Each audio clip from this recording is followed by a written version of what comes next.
ಪ್ರಶ್ನೆ ಮಾಡ್ತಾರೆ. ಕರ್ನಾಟಕ ರಕ್ಷಣಾ ವೇದಿಕೆಯವರು ಹಿಂದಿ ಬೋರ್ಡ್ ಕಿತ್ತಾಕ್ತೀರಿ, ಇಂಗ್ಲಿಷ್ ಬೋರ್ಡ್ ಕಿತ್ತಾಕ್ತೀರಿ, ತಮಿಳ್ ಬೋರ್ಡ್ ಕಿತ್ತಾಕ್ತೀರಿ, ತೆಲುಗು ಬೋರ್ಡ್ ಕಿತ್ತಾಕ್ತೀರಿ, ಯಾಕೆ ಉರ್ದು ಬೋರ್ಡ್ ಕಿತ್ತಾಕಲ್ಲ? ಹಾಗಾದ್ರೆ ಉರ್ದು ಬೋರ್ಡ್ ಅಲ್ಲಿ ಕನ್ನಡ ಬೇಡವಾ ಅನ್ನೋ ಪ್ರಶ್ನೆಯನ್ನ ನಿಮಗೆ ಈ ನಾಡಿನ ಮಹಾನ್ ಸಂತ ಶಿಶುನಾಳ್ ಶರೀಫ್ ಗೊತ್ತಿದೆಯಾ ಅಂತ ಕೇಳಿದ್ದೆ.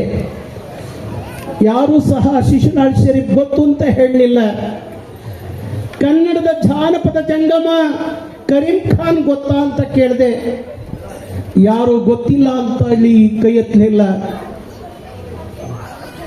ನಿಸರ್ಗದ ಕವಿ ನಿಸಾರ್ ಅಹಮದ್ ಗೊತ್ತಾ ಅಂತ ಕೇಳಿದೆ.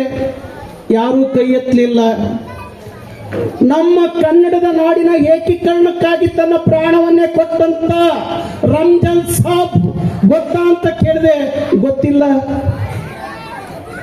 ಏಜಾಸುದ್ದೀನ್ ಗೊತ್ತಾ ಅಂತ ಕೇಳಿದೆ. ಗೊತ್ತಿಲ್ಲ. ನಿಮಗೆ ಗೊತ್ತಾಗಬೇಕಾದ್ದು ಒಬ್ಬ ಶಿಶುನಾಳ್ ಶರೀಫ್, ಒಬ್ಬ ಕರೀಂ ಖಾನ್, ಒಬ್ಬ ನಿಸಾರ್ ಅಹಮದ್, ಒಬ್ಬ ರಂಜಾನ್ ಸಾಬ್, ಒಬ್ಬ ಏಜಾಸುದ್ದೀನ್. ಆ ಪುಣ್ಯಾತ್ಮರು ಪ್ರತಿಯೊಬ್ಬ ಮನೆಯಲ್ಲಿ, ಕನ್ನಡಿಗರ ಮನೆಯಲ್ಲಿ ಇವತ್ತು ಅವರಿಗೆ ಪೂಜೆ ಮಾಡಬೇಕಾದ್ದು, ಯಾರ್ಯಾರಿಗಲ್ಲ ಅವ್ರಿಗೆ ಪೂಜೆ ಮಾಡಬೇಕು. ಇದು ಬಹುತೇಕರಿಗೆ ಅರ್ಥ ಆಗಿಲ್ಲ, ಗೊತ್ತಿಲ್ಲ.